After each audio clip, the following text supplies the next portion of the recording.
At your heart, you're a biblical scholar that's a historian, and your origin of expertise takes us to what we refer to as Second Temple Judaism, Yes. or kind of the original setting in which Jesus came and did his earthly ministry. What is it that you think that's important for Christians to know about the context in which Jesus' ministry took place? Yeah, that's a great question, because so many Christians simply haven't been taught this stuff. And I think particularly that it's the narrative that they were living in. And the idea of living in a narrative may be familiar to some of us, but to many people in the modern Western world, that sounds quite strange.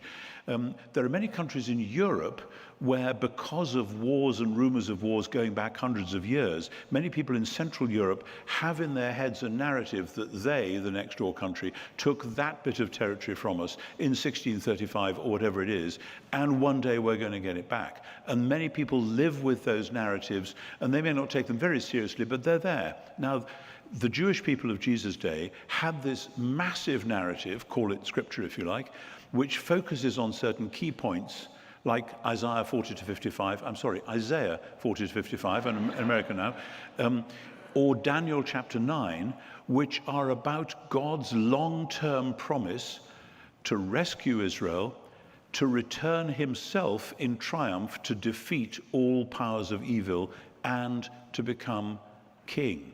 It's very clear in Isaiah 40 to 55. And in Daniel 9, there's even a chronology on it, that this is going to be from the exile 70 times 7 years. And we know from texts of the period, texts like Jubilees and from Josephus himself, the great Jewish historian, that people were calculating. They couldn't get it absolutely right, but around the time of Jesus, there were a great many people. And Josephus says at one point in his book, great book, The Jewish War, and by the way, I say to my students, you want to catch up with Second Temple Judaism, get yourself the Penguin Classic translation of Josephus's Jewish War. Make sure it's a nice day when the sun's shining, because it's one of the most miserable stories ever told about the Roman destruction of Jerusalem.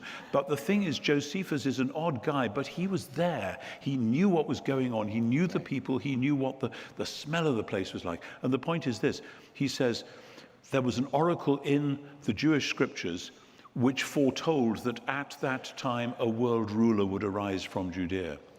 And Josephus then deconstructs it and says this is actually a prophecy about Vespasian, the Roman emperor, who was besieging Jerusalem and went from there to be emperor in Rome. The reason he says that is that Vespasian's son, Titus, is paying Josephus's pension at the time. So naturally he would say, but you know, this is called doing history, by the way, taking the sources, seeing around them, seeing what the motivations are, but saying, nevertheless, here we have a narrative that everybody knew, that around now it's time for God to become king, and this may well be through a Messiah, a king, and that this will be what it looks like when God returns to do what he's promised to do. So if we come to that period thinking, they're all walking around thinking, oh dear, I'm a sinner, how am I going to get to heaven? Then we will just read the stuff wrong, because they are not sitting around in Jerusalem discussing, do we have to do some works, or is it just faith, or whatever. That's just not the issue. The issue is, when is God going to do what he's promised to do? And what will it look like when he does it? And who will turn out to have been his true loyal people when all that happens? Once you get those questions, you're ready to read the New Testament, if I can say so. Absolutely.